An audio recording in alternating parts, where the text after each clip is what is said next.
Hello दोस्तों, मैं हूँ आरती मौर्य। कैसे हैं आप सभी लोग। दोस्तों जैसा कि हम बात कर रहे हैं behaviour problems management and modification की, यानी कि समस्या व्यवहार प्रबंधन एवं परिमार्जन। हम विशेष आवश्यकता वाले बच्चे के समस्या व्यवहार को कैसे कम कर सकते हैं, किस तरीके से परिमार्जन कर सकते हैं। हमने व्यवहार के बारे में जाना दोस्तों, और व्यवहार के प्रकार के बारे में जाना, और परिमार्जन के बारे में जाना। दोस्तों आज का जो हमारा टॉपिक रहेगा, एबीसी मॉडल क्या काम करता है व्यवहार परिमार्जन में, उस पर बात करेंगे। और फंक्शनल एनालिसिस क्या है, यानी कि क्रियात्मक विश्लेषण का क्या कार्य है समस्या व्यवहार परिमार्जन में। दोस्तों यानी कि आज हम इन दो पर बात करेंगे। व्यवहार परिमार्जन करने के लिए हमें एबीसी मॉडल की क्यों आवश्यकता होती है, या फंक्शनल एनालिसिस क्या है, यानी कि क्रियात्मक विश्लेषण क्या है। दोस्तों देख लेते हैं। ज्यादा से ज्यादा पहले वीडियो लाइक कर दीजिए, सब्सक्राइब कर दीजिए, बेल आइकन को प्रेस कर दें ताकि आने वाली वीडियो आप तक पहुंच जाए। चलिए दोस्तों शुरू करते हैं कि व्यवहार परिमार्जन में एबीसी मॉडल क्या है और क्रियात्मक विश्लेषण क्या है। दोस्तों क्रियात्मक विश्लेषण, क्रिया का मतलब है दोस्तों यहाँ पर व्यवहार, विश्लेषण का मतलब है विभिन्न भागों में बांट देना या विश्लेषित कर देना या फिर अलग अलग कर देना। विश्लेषण यानी कि एनालिसिस, किसी चीज को अलग अलग बांट देना, या हम कह सकते हैं अलग अलग विभिन्न भागों में बांट देना, या अलग अलग कर देना, छोटे छोटे भागों में बांट देना। तो व्यवहार को अलग अलग भागों में बांट देना क्रिया विश्लेषण। देखते हैं क्या है क्रियात्मक विश्लेषण। दोस्तों किसी भी व्यवहार के कारण एवं परिणाम के रूप में विश्लेषण करने की प्रक्रिया ही क्रियात्मक विश्लेषण कहलाता है। यानी कि क्रियात्मक विश्लेषण क्या है दोस्तों, किसी व्यवहार के कारण को, यानी कि कोई व्यवहार घटा, उसका क्या कारण रहा, क्यों वह व्यवहार घटा, यानी कि किसी बच्चे ने कोई समस्यात्मक व्यवहार क्यों किया और क्या व्यवहार किया और उसका क्या परिणाम निकला। तो कह रहे किसी भी व्यवहार के कारण एवं परिणाम के रूप में विश्लेषण करने की प्रक्रिया ही क्रियात्मक विश्लेषण कहलाती है। यानी कि हम कह सकते हैं किसी भी व्यवहार के घटने की, परिणाम की, और उसको क्यों क्यों वह घटना घटी, यानी कि किसी भी व्यवहार के घटने की समस्या, परिणाम और वह घटना क्यों घटी, उस घटना को विश्लेषण करना ही क्रियात्मक विश्लेषण कहलाता है। वो कह रहे हैं किसी व्यवहार के कारण, यानी कि कौन सा ऐसा कारण था, क्या कारण था जो समस्यात्मक व्यवहार घटा, और वह व्यवहार क्यों घटा और उसका क्या परिणाम निकला। तो किसी समस्यात्मक व्यवहार को हम कह सकते हैं, किसी समस्यात्मक व्यवहार का क्रियात्मक विश्लेषण करना, यानी कि उस व्यवहार के कारण को, कारक को और परिणाम को जानना ही क्रियात्मक विश्लेषण कहलाता है। हम दो शब्दों में कह सकते हैं, किसी समस्यात्मक व्यवहार को या किसी भी व्यवहार के कारण को, कारक को और परिणाम को जानना और विश्लेषण करना ही क्रियात्मक विश्लेषण कहलाता है। दोस्तों क्रियात्मक विश्लेषण के अंतर्गत तीन प्रतिमानों को रखा गया है। क्रियात्मक विश्लेषण के कह रहे हैं कि इसके क्रियात्मक विश्लेषण के अंतर्गत मतलब जो हमारा व्यवहार विश्लेषण हम कर रहे हैं उसके अंतर्गत तीन प्रतिमानों को रखा गया है। यानी कि तीन प्रतिमान कौन कौन से हैं दोस्तों, ए बी सी, यानी कि एबीसी मॉडल, इसे हम एबीसी मॉडल कहते हैं दोस्तों, एबीसी मॉडल भी कहते हैं। ठीक है, एबीसी मतलब कि क्रियात्मक विश्लेषण के अंतर्गत हमने तीन मॉडल को रखा है कि किस किस तरीके से हम उस व्यवहार के परिणाम, व्यवहार और कारक को कैसे हम विश्लेषित कर सकते हैं, या कैसे हम जान सकते हैं, कैसे अलग अलग रख सकते हैं। तो उसके अंतर्गत तीन प्रतिमानों को रखा गया है। कौन कौन से प्रतिमान है, ए बी सी, यानी कि एंटीसीडेंट, बिहेवियर, कॉन्सिक्वेंस, ये तीन मॉडल है। यानी कि एक मॉडल है, ये तीन प्रतिमानों को रखा गया है। ये मॉडल विशेष बच्चों के समस्या व्यवहार के विश्लेषण के लिए प्रयोग किया जाता है। यानी कि इस मॉडल का प्रयोग कब किया जाता है दोस्तों, समस्या व्यवहार के विश्लेषण के लिए। यानी कि विशेष आवश्यकता वाला जो बच्चा है, उस बच्चे के अंदर जो समस्यात्मक व्यवहार है, जो बच्चा समस्यात्मक व्यवहार करता है, उस व्यवहार को सुधारने के लिए, हम कह सकते हैं परिमार्जन के लिए या विश्लेषित करने के लिए हमें इस मॉडल का प्रयोग करना पड़ता है, या इस मॉडल का प्रयोग समस्यात्मक व्यवहार को विश्लेषित करने के लिए किया जाता है।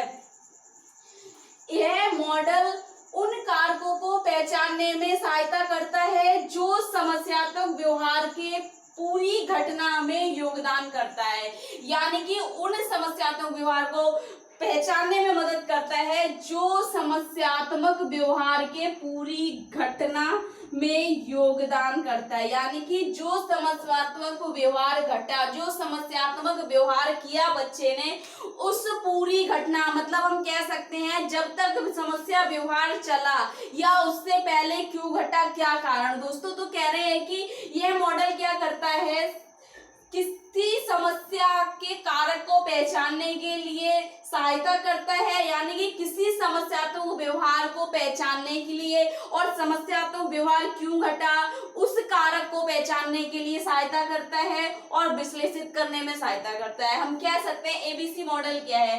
एबीसी मॉडल द्वारा हम किसी समस्यात्मक व्यवहार को विश्लेषित कर सकते हैं और व्यवहार को परिमार्जन कर सकते हैं और अलग अलग भागों में रखकर हम क्या कर सकते हैं, उन कारकों पर कार्य कर सकते हैं और कौशल व्यवहार को बढ़ावा दे सकते हैं। और हम कह सकते हैं एबीसी मॉडल द्वारा हम समस्या व्यवहार के कारकों को जान सकते हैं, समस्या व्यवहार के कारकों को पहचान सकते हैं। दोस्तों तो एबीसी मॉडल का कार्य हो गया दोस्तों विश्लेषित करना, और दूसरा क्या हो गया, समस्या को पहचानने में सहायता करता है, यानी कि किसी समस्या के कारक को, कौन सा ऐसा कारक है, कौन सा ऐसा कारण है जिसके कारण समस्या व्यवहार घटित हो रहा है, उस कारक को पहचानने में मदद करता है। तो एबीसी मॉडल का कार्य है किसी समस्या व्यवहार के घटित होने के कारक को पहचानना, और दूसरा कह रहे हैं कि व्यवहारों के विश्लेषित करने में प्रयोग किया जाता है, यानी कि किसी व्यवहार को विश्लेषित करना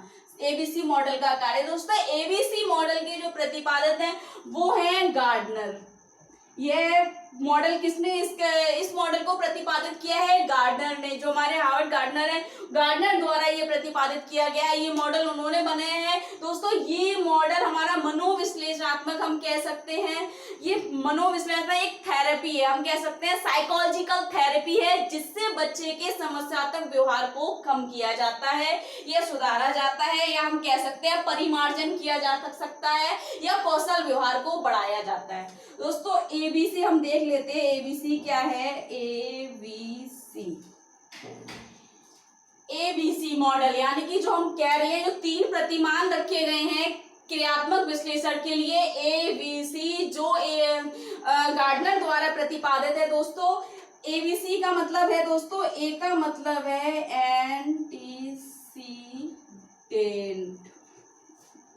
एंटीसीडेंट यानी कि पूर्ववत। दूसरा है दोस्तों बिहेवियर, बी फॉर है बिहेवियर। बिहेवियर मतलब व्यवहार। फिर है दोस्तों सी है कॉन्सिक्वेंस, यानी कि